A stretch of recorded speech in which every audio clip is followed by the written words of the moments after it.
우리는 이제 2024년에 출발선에서 막 출발하여서 이제 한 걸음을 딱 내디딘 그런 상태입니다.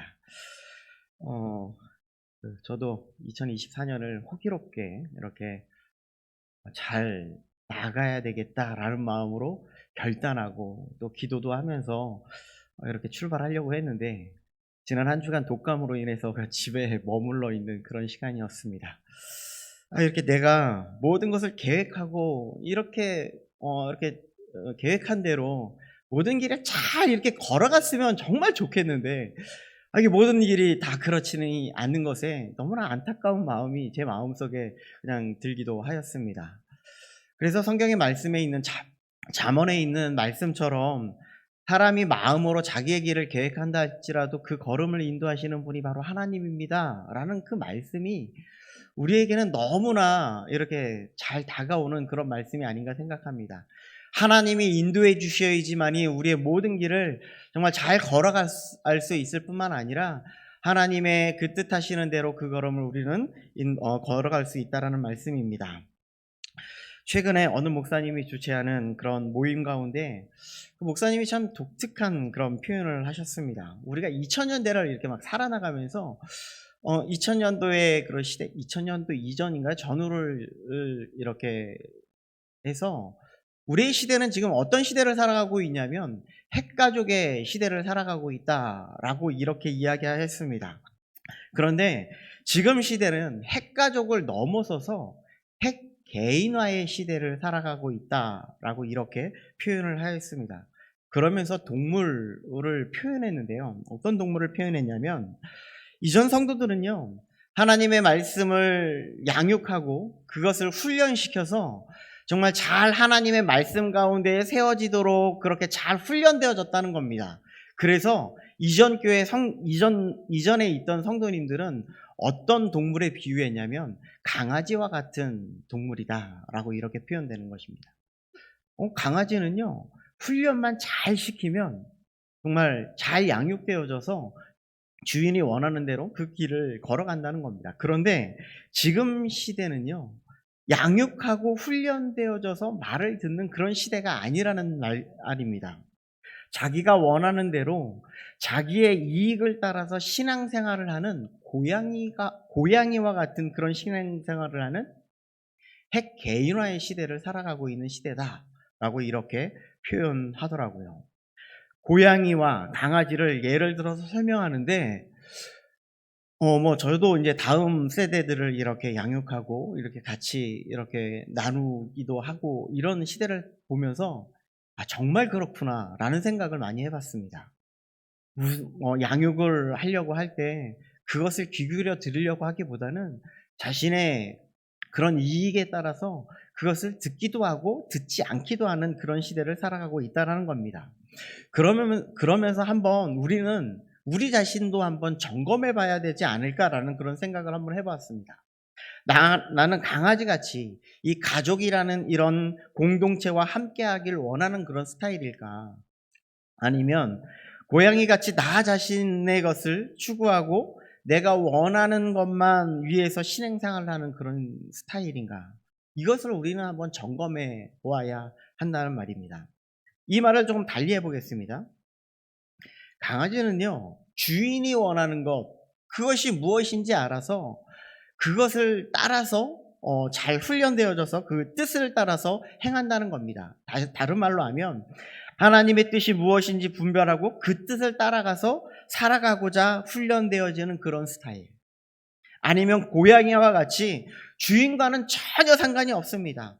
하나님과는 전혀 상관이 없습니다. 나이가 손해가 있을 것 같으면 전혀 주인과 상관없이 내가 원하는 쪽만 이렇게 따라가서 나 자신을 위해서 신앙생활을 하는 그런 스타일.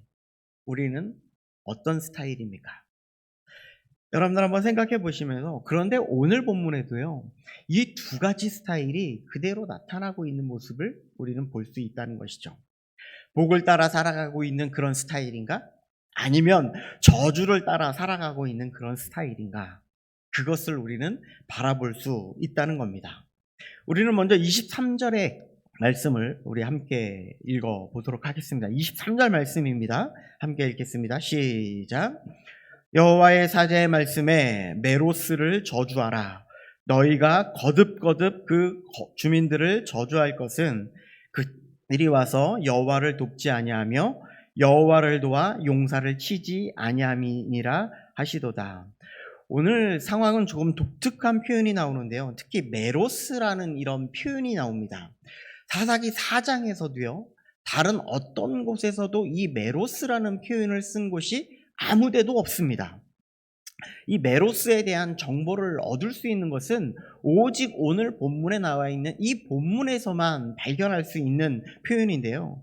23절 중반절에 보면 그 주민을 저주할 것은 이라는 것을 보았을 때 이 메로스라는 것은 어떤 한 지역을 말하고 있는 것이고, 그리고 그 땅의 주민이 지금 저주 아래 놓이게 되었다라는 것을 우리는 오늘 본문을 통해서 볼 수 있다는 것이죠. 그리고 그들의 특징이 나오는데, 그들의 특징이 무엇인가 하면 여호와를 돕지 않았습니다.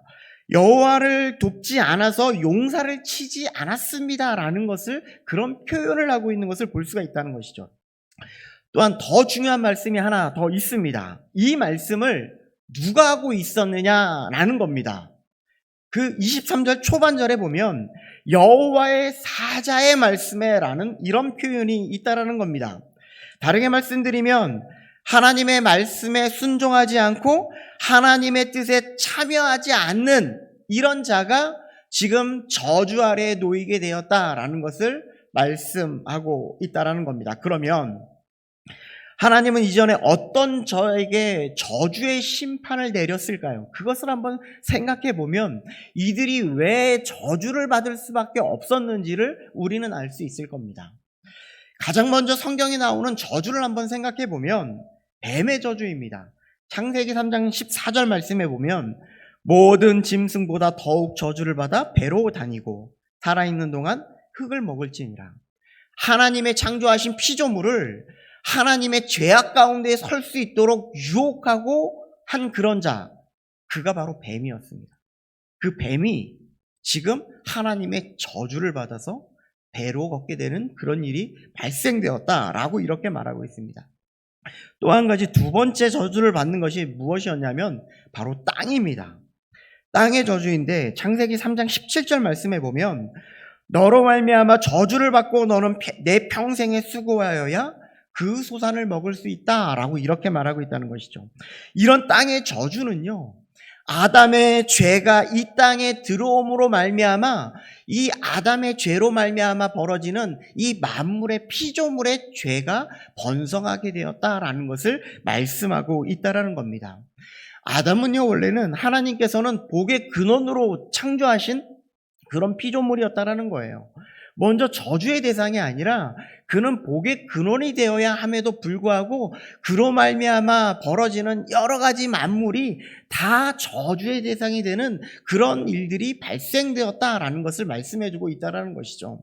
그럼에도 불구하고 하나님께서는 우리 피조물들을 너무나 사랑하시고 우리를 구원해 주시고자 하는 하나님의 놀라운 뜻이 계셔서 아브라함을 선택하시고 그를 복의 근원이 되게 해주시고, 그리고 많은 사람들로 말미암아 그를 믿는 자에게 그에게 복을 내려주셔서 그를 통하여 복을 전하게 하는 그런 일을 하셨다라는 것이 하나님의 뜻이었습니다. 하나님은 이 복을 주시는 그 주체자이고 또한 저주를 내리시는 유체자이시다라는 것을 말씀해주고 있다라는 겁니다. 그런데 아브라함의 복, 그 이후에 많은 믿는 사람들의 복의 시작은요, 바로 하나님일 뿐만 아니라 또한 무엇에 달려 있었냐면 다 하나님의 말씀에 순종에 달려 있었다는 거예요. 아브라함도 복의 근원이 될 수 있었던 그 중요한 이유 중에 하나가 무엇인가 하면 하나님의 말씀에 순종하여 나아가는 길이었고요. 이스라엘 백성들도 마찬가지로 하나님의 복음의 말씀에 순종하며 나아가는 그 걸음 속에 하나님께서 복의 근원으로 삼아주시겠다라는 말씀을 하고 있다라는 겁니다. 이것을 근거로 해서 오늘 메로스가 저주받는 이유를 설명하고 있는데요. 하나님의 뜻에 순종하지 않는 그들의 모습이었다라는 것을 말씀해주고 있다는 겁니다. 그렇다면 하나님의 뜻이 무엇이었을까? 23절을 다시 한번 보시면요, 그들이 와서 여호와를 돕지 아니하며 여호와를 도와 용사를 치지 아니하였다. 하나님은 사람의 도움이 필요한 분이실까요? 한번 생각해 보십시오. 하나님은 사람의 도움이 필요하신 분입니까?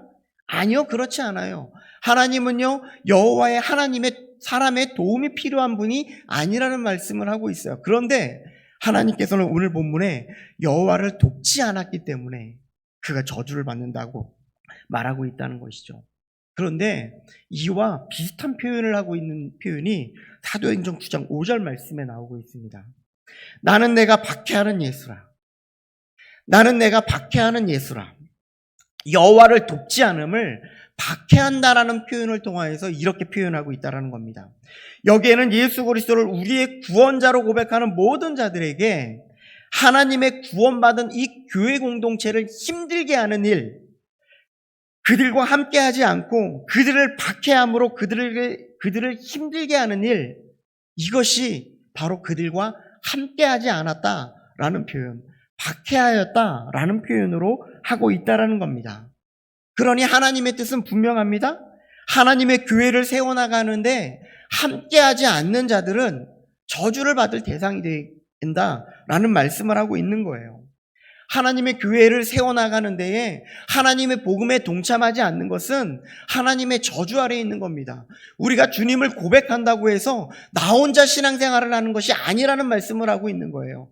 하나님의 믿음을 고백하는 믿음의 공동체가 한 모습이 되어서 한 교회를 세워나가고 그 교회를 복음으로 굳건히 세워져 나가는 일에 함께하는 일에 우리는 동참하는 자들이 되어야 함을 말씀하고 있다는 것이죠.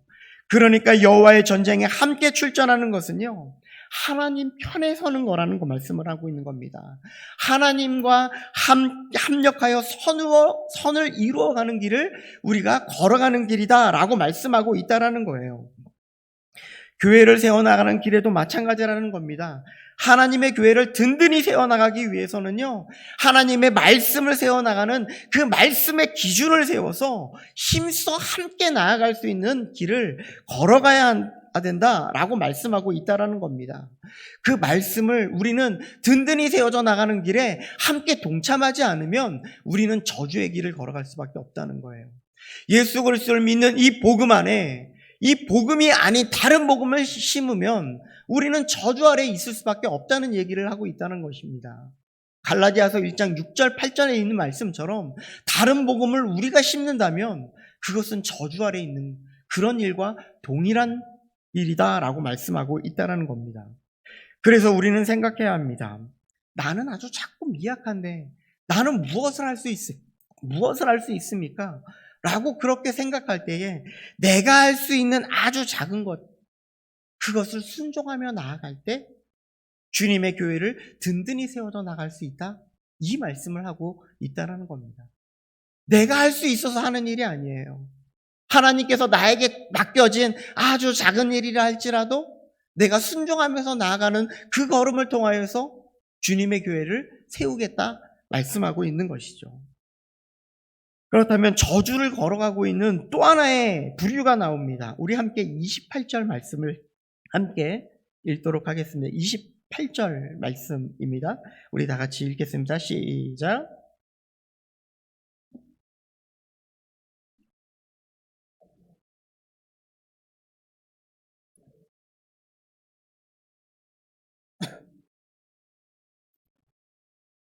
(28절에는요) 누가 나오냐면요, 시스라의 어머니가 나옵니다.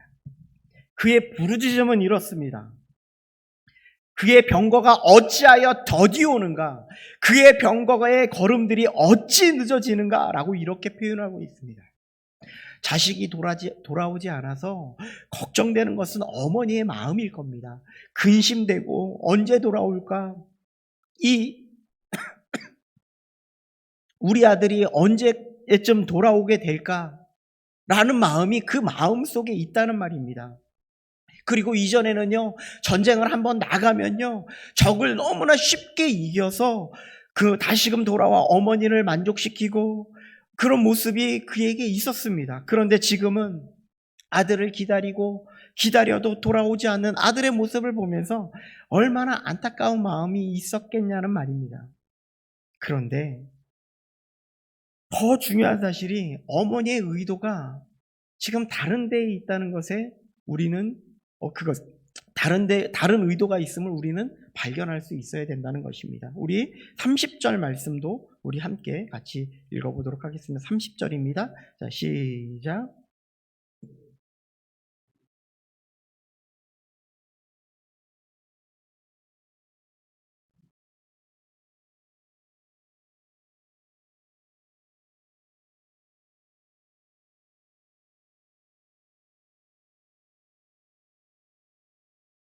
그게 꿈이로다 하였으리라. 어머니가 바라고 원하는 것은 무엇에 지금 관점이 있냐면 지금 시스라가 언제 돌아올까? 이 생명이 지금 온전하게 돌아올까? 이것을 바라보고 있는 그런 모습이 아니라 노량물에 관심이 있는 모습입니다. 제개꽃도 필요하고요. 그것을 꾸밀 것도 필요하고요. 한두 처녀로서의 성적 놀이개로 돌아올 그 영혼을 지금 바라보고 있는 겁니다. 이 모든 것을 소유하는 즐거움을 상상하면서 지금 바라보고 있는 지금 어머니의 모습이 지금 여기에 담겨져 있다는 거예요. 시녀들은 어머니가 무엇을 바라볼지 너무나 분명하게 알고 있었어요. 무엇에 관심이 있는지 알기에 이렇게 지혜롭게 말할 수 있었다라고 이렇게 표현하고 있는 겁니다. 처음에 말씀드렸던 강아지와 고양이의 이야기로 다시 한번 돌아가 보면 시스라의 어머니는요, 가족을 생각하고 가족의 생명을 생각하고 그런 어머니의 안타까운 현실을 바라보고 있는 그런 모습이 아니라 단지 그가 가지고 올 노량물이 얼마나 많을까, 내가 취할 것이 얼마나 많은가, 그것을 바라보고 있는 어머니의 모습을 바라볼 수 있다는 겁니다. 요즘으로 한번 말해볼까요? 우리는 하나님의 말씀에는 전혀 관심이 없습니다. 단지 어떻게 하면 하나님을 믿으면 복을 얻을 수 있을까? 그리고 그들이 생각하는 복은요, 하나님이 주시는 복을 이야기하는 것이 아니라 세상이 주는 복을 바라보고 있다는 겁니다. 세상이 추구하는 샤넬, 구찌, 프라다 같은 명품을 우리는 바라보고 있고요. 생명에는 전혀 관심이 없고 영혼이 죽어가든 죽어가지 않든 그것에는 전혀 관심이 없어서 우리가 잘 먹고 잘 사는 데에만 관심이 있는 그런 우리의 모습은 아닌지 우리는 돌아볼 수 있어야 된다는 겁니다. 이 세상은 잘 나가는 데에만 관심이 있습니다. 교회는 그것을 얻기 위해 한 가지 버리지 못하는 신앙생활에 불과한다는 것이죠. 드보라의 노래를 통해서 이런 시스라의 어머니를 어떻게 간주하냐면 31절에 다 이와 같이 망하게 하시고, 망하는 자와 같다는 거예요. 어떻게 해요? 죽음을, 시스라가 생명을 한 여인의 앞에서 그냥 무참하게 무너지고 있는 그 모습처럼 그와 같이 망하게 되는 그런 일이 발생되겠다. 이것이 바로 최악의 저주임을 말씀하고 있다는 거예요. 어찌되었든 시스라의 어머니는 자식이 죽었는지 살았는지 알지도 못하고 관심도 없고 오직 가지고 있는 노량물에만 관심이 있습니다. 헛된 기대감에 심취해 있어서 언제나 돌아올까, 그것만 바라보고 있다는 겁니다. 참으로 어리석고 비참한 그런 인생일 수밖에 없음을 우리는 생각해 보아야 된다는 것이죠. 우리도 분명히 생각해야 되는 것은요, 우리는 지금 우리의 영혼이 지금 죽어가고 있지는 않습니까? 우리는 하나님의 말씀에 그렇게 관심을 가지고 하나님의 말씀으로 우리의 영혼을 살리고 있습니까? 우리의 자녀들이 하나님의 말씀으로 살아가고는 있습니까? 우리의 자녀들이 그 영혼을 가지고 하나님의 복음으로 살아가고 있습니까? 이것에 관심이 있냐는 말입니다. 그들의 영혼이 살아나가길 위해서 우리는 눈물로 기도하고 있냐는 말입니다. 고양이와 같은 시대에 하나님을 더 이상 우리의 주인으로 여기지 않는 그런 시대에 나의 만족과 기쁨을 위해서 지금 달려가고 있는 우리의 다음 세대가 지금 되고 있지는 않는지, 우리는 이 세상밖에 모르고 있는 그들의 세대를 지금 바라보고 있지는 않은지 우리는 돌아보아야 한다는 겁니다.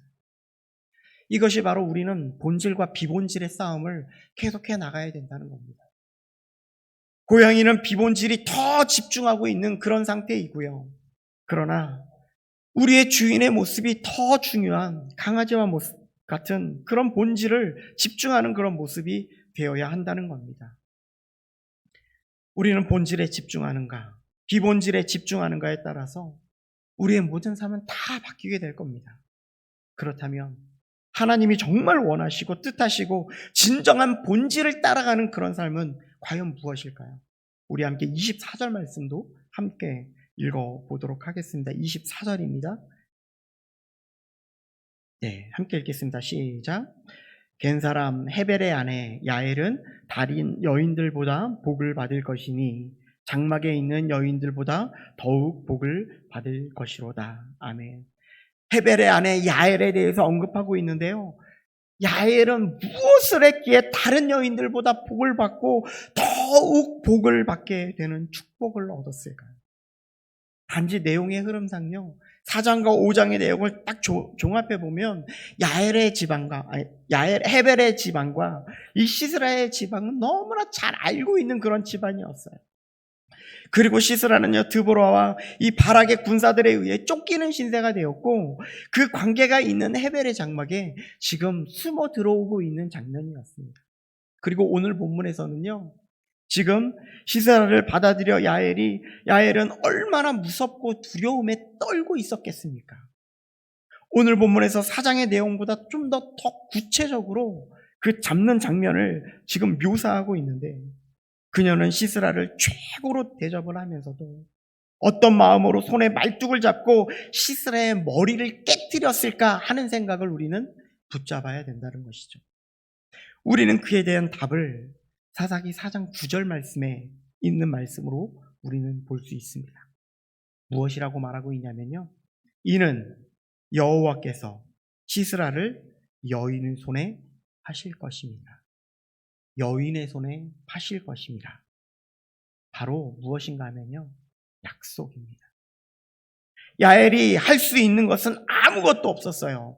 단지 여인의 손에 들어 하나님이 일하시겠다 하시는 그 약속 하나만 붙잡고 나아가는 그의 인생이었다라는 겁니다. 그의 믿음이었다라는 겁니다. 다른 말로 해볼까요? 하나님의 말씀에 순종하는 겁니다. 하나님의 섭리에 순종하는 겁니다.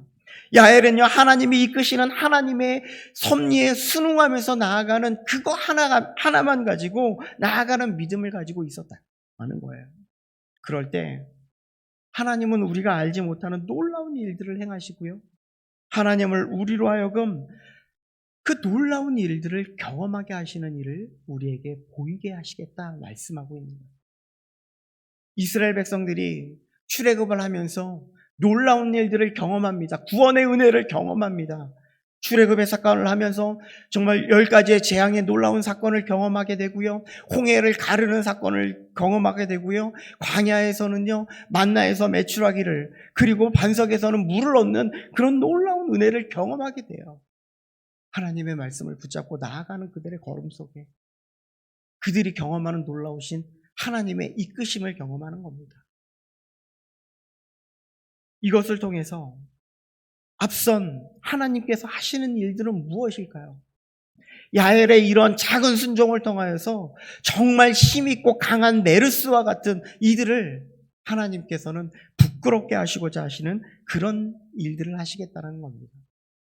메르스는요, 힘이 있습니다. 능력이 있습니다. 지혜도 있습니다. 그럼에도 불구하고 그들은 참여하지 않았습니다. 그리고 27절의 말씀에처럼 보면 그게 그의 발 앞에 구부러져 엎드려지고 쓰러졌고, 그의 발 앞에 구부러져 엎드려져서 그 구부러진 곳에 엎드려져 죽었다. 이 말씀이 무엇인가 하면요, 구부러져 엎드려져 죽었다는 거예요. 그의 발 앞에 엎드려졌다는 거예요. 아주 작은 연약한 여인의 몸 앞에 정말 그 시대의 최고의 장수였던 시스라가 아무런 이름도 없는 야엘과 같은 여인의 발 앞에 무릎을 꿇어 죽을 수밖에 없는 그런 인생이 되었다 말씀하고 있는 겁니다. 하나님의 약속이 있는 자에게, 그 약속을 붙들고 살아가는 자에게 하나님의 놀라우신 능력을 행할 뿐만 아니라 아무리 강한 용사라 할지라도 넉넉히 이겨서 하나님이 하시는 놀라운 그런 복을 얻는 은혜를 주시겠다 말씀하고 있는 겁니다. 우리에게는요, 예수 그리스도를 믿음으로 말미암아 하나님의 자녀라는 그런 놀라운 권세를 우리에게 허락해 주시겠다는 겁니다. 그 복을 의지하는 자에게 놀라운 일을 행하시는 하나님의 은혜가 있음을 우리에게 말씀해 주고 있는 거예요. 우리는 그 약속을 붙잡고 나아가는 겁니다. 예수 그리스도를 믿는 자에게 하나님의 구원의 은혜를 베풀어 주시겠다는 그 놀라우신 은혜. 우리는 그 하나 바라보면서 우리가 나아가고 있는 거 아닙니까? 야엘은 여인의 몸으로 아무것도 할 수 없는 그런 존재이고 능력도 없는 그런 존재라 할지라도 하나님이 함께 하시니 모든 것을 할 수 있는 놀라운 능력의 그런 사람이 될 수 있음을 선포하고 있는 겁니다. 우리는 또한 사도 바울의 이런 이야기를 너무나 잘 알고 있을 겁니다. 빌립보서 4장 14절 말씀에 보면요, 내게 능력 주시는 자 안에서 내가 모든 것을 할 수 있느니라. 사도 바울이 이것을 고백하고 있는 형편은요, 지금 감옥에 갇혀 있었고요, 지금 빌립보 교인들에게 먹을 것도 공수받으면서, 그리고 나에게는요 아무것도 입을 것도 없어서 그들에게 공수를 받으면서 지금 살아가고 있는 그런 입장에 있는 사람이 바로 지금 사도 바울이었어요. 그런데 무엇이라고 고백합니까? 나는 예수 그리스도 안에 있는 모든 것을 할 수 있느니라. 예수 그리스도 안에서 모든 것을 할 수 있느니라. 사도 바울이 이 모든 것을 할 수 있는 것은요, 자신을 먹을 것도 입을 것도 없이 아무것도 없는 상황 가운데 있음에도 불구하고, 이런 어려움 가운데 있었음에도 불구하고 하나님께서 나를 무너지지 않게 하셨다는 거예요. 내가 지금 질병으로 어려움 가운데 처해봤는데도 불구하고 하나님이 나를 무너지지 않게 하시겠다라는 거예요. 지금 내가 감옥 속에 갇혀 있음에도 불구하고 나를 무너지지 않게 하시겠다는 하나님의 놀라우신 사실을 지금 빌립보 교회 성도들에게 그렇게 선포하고 있는 겁니다. 모든 상황으로 모든 것을 감당할 수 있는 힘이 생기게 하시는 그 하나님을 좀 붙잡으십시오. 그 예수 그리스도를 붙잡으십시오 라고 이렇게 고백하고 있다라는 것이죠. 지금 이 여인 앞에 무서운 대적인 시스라가 있다 할지라도 그것이 문제가 되지 않는다는 거예요. 그가 아무리 강해도 그것이 문제가 되지 않고요, 단지 나에게 주신 하나님의 말씀, 여인의 손에 파실 것이다, 나의 아주 작은 손을 통하여 하나님께서 쓰시겠다 하시면 이것을 통해서 하나님이 쓰시는 것이죠. 오병이어 사건을 여러분들 아실 겁니다. 아주 작은 아이의 그런 작은 도시락 하나를 하나님께서 쓰셔서 5,000명을 먹이시고 12광지를 남기시는 하나님의 놀라우신 사건을 우리는 다 보고 그 말씀을 통해서 경험하였을 겁니다. 하나님께서는 우리에게 말씀하십니다. 2024년이 10일이 지나고 있는 상황 가운데 우리는 때로 우리의 상황의 형편과 그런 것 때문에 불평을 할 때가 있고, 어려운 상황을 좀 바라보면서 하나님 어찌해야 합니까 이렇게 한탄하면서 하나님 앞에 울부짖을 때도 있습니다. 그런데 우리가 나의 만족을 위해서 달려가는 그런 모습 말고요, 하나님의 말씀하시는 거예요. 주를 사랑하는 자들은 해가 힘 있게 도둠같게 하시겠다라는 31절 말씀처럼 하나님의 햇볕이 우리에게 비칠 때 하나님의 그 놀라우신 햇빛의 권능의 능력이 우리 가운데 있을 때 그것을 붙잡고 나아가는 우리의 인생 가운데 하나님께서 정말 놀라우신 능력을 행하여 주셔서 우리의 모든 2024년의 모든 길이 주님이 밝게 비춰주시겠다라는 하나님의 놀라우신 은혜가 우리에게 있겠다라고 말씀하시는 겁니다. 예수님이 말씀하시는 것처럼 마음과 목숨과 뜻을 다하여 주 너의 하나님을 사랑하라, 이것을 정말 붙잡고 나아갔으면 좋겠습니다. 2024년 하나님을 온전히 사랑하여 주님이 주시는 그 능력으로 살아가면서 날마다 정말 승리하고 정말 이 세상을 바라보는 그런 신앙이 아닌 오직 예수 그리스도가 주시는 그 놀라우신 은혜 가운데 많은 놀라우신 은혜 가운데 살아가시는 우리 모든 성도님들 되시기를 주님의 이름으로 축복합니다.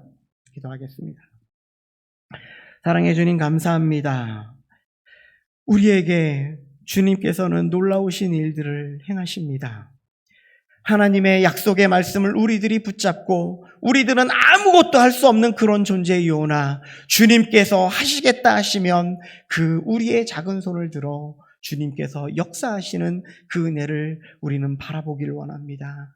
주님, 우리의 작은 손을 주님께서 써주시옵소서. 주님께서 이끌어 주시옵소서. 우리의 작은 순종을 따라 주님의 말씀을 의지하여 나아가는 2024년이 될 수 있게 하여 주시옵고, 주님을 온전히 붙잡는 그 가운데에 샬롬의 평안이 우리 가운데 차고 넘칠 수 있는 은혜가 되게 하여 주옵소서.